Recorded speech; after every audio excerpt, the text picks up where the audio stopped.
Welcome back to the Deep Dive. Today, we are continuing our series on financial independence, specifically looking at the mechanics of moving from a salaried existence to genuine asset ownership. Exactly. We are analyzing the Golden Path strategy. For anyone just joining us, this is the 3-stage, 13-step system developed by Tamir Kaham. Right. He is the architect of this entire framework, the creator of the Golden Path, the Financial Independence YouTube channel, and interestingly, the official Hebrew translator of The Richest Man in Babylon. Which gives him a pretty unique vantage point, doesn't it? It really does. It's this specific blend of modern systems engineering, which is his professional background, mixed with those, ancient stewardship principles from Babylon. That's the foundation that makes this approach so timeless. It's not just about hacks. It's all about the structure. And that structure is designed for a very specific person, the salaried employee who wants to break out of that cycle of dependence. Yeah. Today, we are deep into the weeds of Stage 2, building financial resilience. We are tackling Step 8, managing debts. The theme for this deep dive is the invisible handcuffs. And that title isn't just for dramatic flair. It really describes the mechanical reality of debt in a financial system. Let's start right there, because I think for most of us, debt doesn't feel like handcuffs. It feels like a credit card tap. It feels convenient. It feels convenient. We've all felt that relief when payday hits. The notification pops up, the balance refills, and you feel, safe. But looking at Kaham's analysis, that feeling is actually a dangerous illusion. It is an illusion, and it's because of flow. If you are carrying significant bad debt, that money landing in your account, it isn't really yours. You're just a middleman. You're a conduit. That's the perfect word. Think about your life's energy, the 40, 50, 60 hours you ground out that week. That value flows in from your employer and flows straight back out to the bank and your lenders. That is a brutal way to visualize it. It forces a really uncomfortable question. Who are you actually working for? Precisely. Are you going to work to build your own dreams? Or are you a very efficient, high-functioning servant for your creditors? Wow. If the first 30 hours of your work week are just paying for interest on things you bought 3 years ago, you aren't an asset owner. You are, in effect, an indentured servant to your past self. The problem, though, is that we don't usually see it that way because everyone else is doing it. We see a car payment or a credit card balance as just the weather. It's just normal. It's just normal. And that normalization is the trap. We've been conditioned to believe that being in debt is just the cost of existence. But while we are sleeping, accepting this is normal, the math is working against us. The famous Einstein principle about compound interest. That's the eighth wonder of the world. Right, but the full quote is, he who understands it earns it. He who doesn't pays it. And most people are on the wrong side of that equation. They're the ones paying it. They are fighting against a math that never sleeps. It's not a linear cost. It's an exponential drag on everything you're trying to build. And it's not just about the money leaving the account, is it? The source material highlights something deeper, the opportunity cost. It's about agility. Debt is the enemy of choice. Every single dollar you are committed to paying in interest is a choice you can no longer make. That's a trip you don't take. A trip you don't take. A career risk you can't afford. Maybe quitting a toxic job to start a business because you simply cannot afford a single month without that paycheck. It creates fragility. You're completely stuck. Massive fragility. You can't be agile when you are weighed down by the past. If you have high monthly payments, you are forced to be risk-averse. You have to play it safe. You have to stay in line. Exactly. That is why we call them invisible handcuffs. They restrict your movement in life just as much as physical handcuffs would. Okay, so we've established that debt is a huge drag on the system. But here is where I want to push back a bit on the timeline of the Golden Path. We're in Episode 7. This is Step 8. If debt is such a heavy weight, why are we waiting until now to attack it? I mean, if I'm drowning in interest, shouldn't this be Step 1? That is the most common instinct. Get me out of this hole immediately.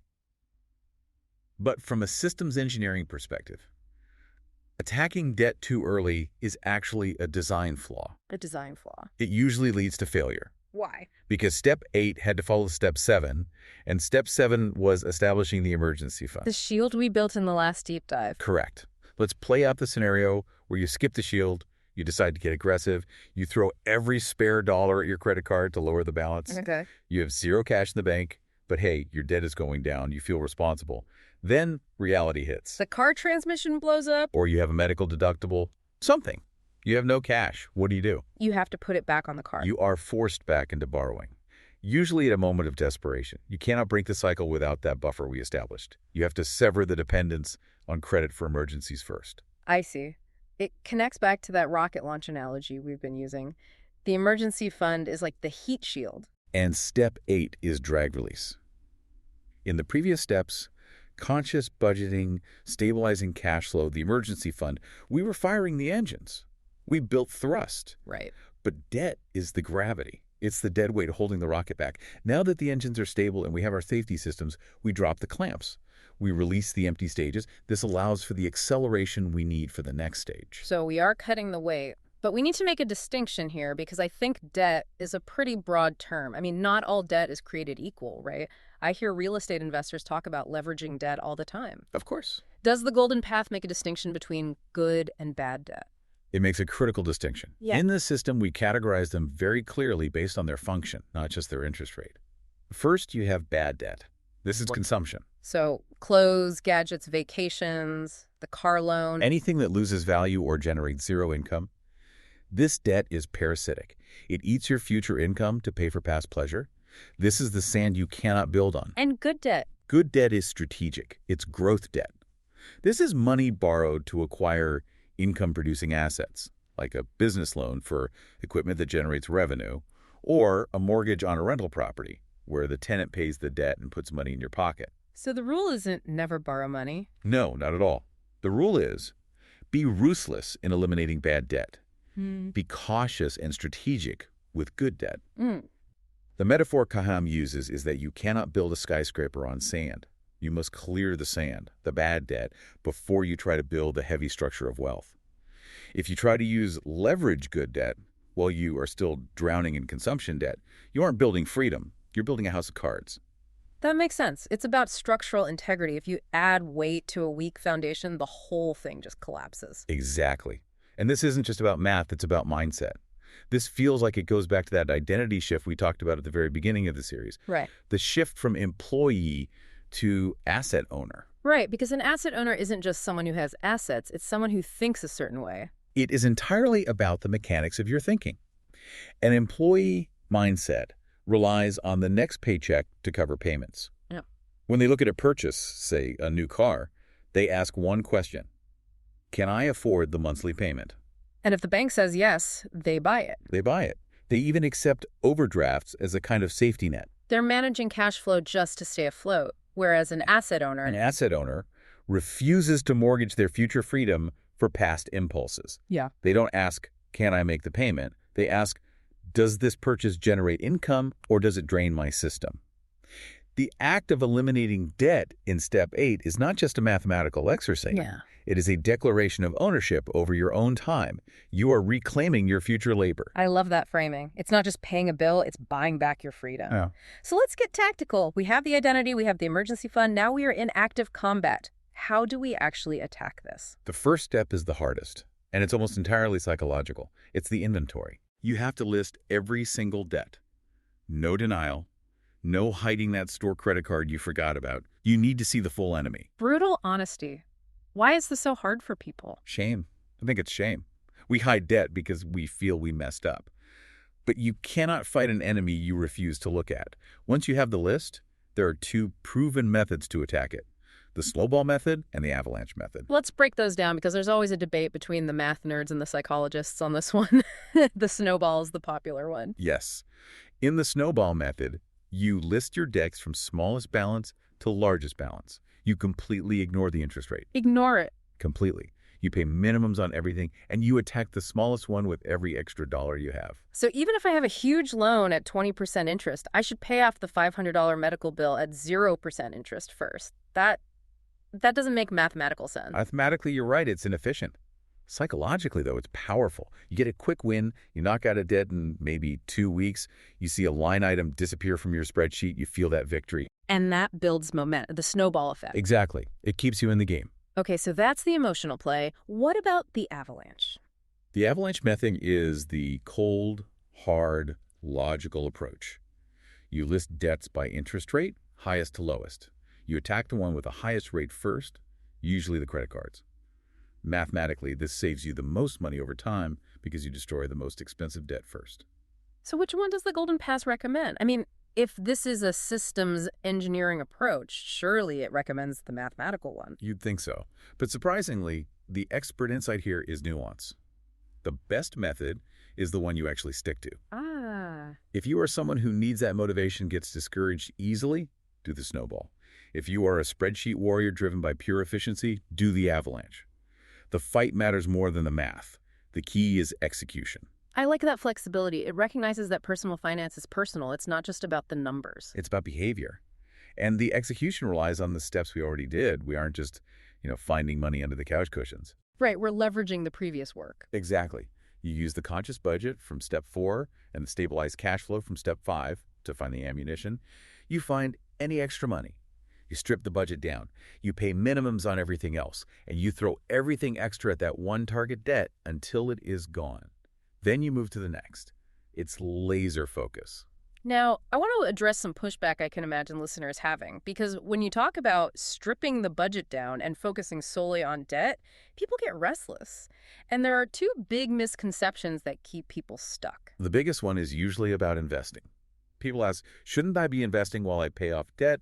I want my money to grow. I don't want to miss the market. It's total FOMO. You see the stock market going up, headlines about crypto or tech stocks, and you feel like you're just standing still paying off a Visa card. But look at the math. This is so critical. If you have credit card debt at 18% or 20% interest, and the stock market makes, say, an optimistic 8% or 10% on average, you are losing money every single day. You're borrowing at 20 to earn 8. That's a losing trade every time. It's a net loss of wealth. But conversely, paying off an 18% debt is the mathematical equivalent of a guaranteed, risk-free 18% return on your money. Wow. There is no investment in the world, not stocks, not real estate, not crypto, that consistently guarantees an 18% return with zero risk. That is a fantastic way to frame it. Paying off debt is the investment. It's the best investment available to you right now. It absolutely is. And until that high-interest debt is gone, you are just swimming upstream. What about the second pushback, the lifestyle argument? I can't pay off debt aggressively because I need to maintain my standard of living. I can't live on rice and beans. That is the hard truth of step 8, the lifestyle they're trying to maintain. That is what the debt is. Right. The bad debt is the lifestyle they already consumed. They already took the vacation, they already wore the clothes, they already drove the car, now they're paying for it. You cannot continue living the lifestyle that caused the problem while trying to solve the problem. That's a tough pill to swallow. It's looking in the mirror and saying, I already spent this money. It is. But you have to accept a period of contraction to build a lifetime of expansion.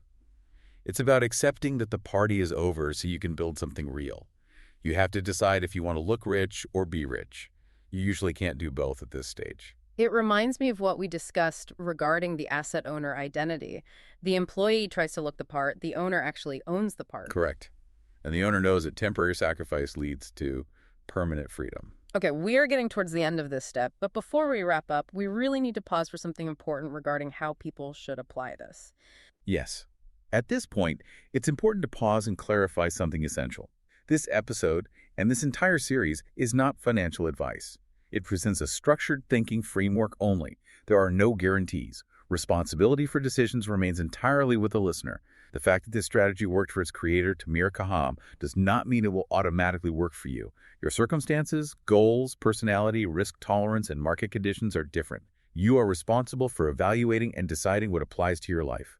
You must consult qualified professionals, accountants, advisors, lawyers, before making significant financial, investment, legal, or tax decisions. Thank you. It is vital to keep that in perspective. This is a map, but you are the one driving the car. So let's synthesize where we are. We have established our emergency fund, and now, with step 8, we are cutting the drag.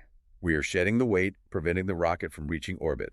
We are shifting from servant mode, working to pay what is owed, to owner mode, working to build what is owned. And once that weight is gone, the system can really start to fly. Because right now, even if you are saving, that debt is like trying to run a marathon with a backpack full of rocks. Exactly. You drop the rocks, and suddenly running feels easy. You've started attacking your debt, breaking the invisible handcuffs. In episode 8, we move to step 9, financial automation. We'll cover how to build systems that run your finances on autopilot, removing willpower from the equation and ensuring consistency even when life gets chaotic. That is when things get really efficient. We're taking the discipline we are building now and turning it into a machine. I love the idea of removing willpower Mm-hmm. because willpower runs out. It does. Yeah. Systems don't. Oh. If you want to follow the full map, subscribe for the series. And for the visuals, because seeing these debt reduction charts and the snowball versus avalanche visualizations really helps. Join the YouTube channel, The Golden Path to Financial Independence. You can find that at youtube.com/@sign, capital TAMIR, capital GOLD, capital PATH. That's at Tamir Gold Path. Or simply search YouTube for The Golden Path to Financial Independence. Before you go, here is a thought to carry with you. We talked about debt as a financial issue, but think about it as a time issue. If you have 5 years of payments left on a car or a loan, that is 5 years where your future self is enslaved to your past self. What could you do with 5 years of absolute freedom? That is what we are buying back. See you in episode 8, where we put the system on autopilot.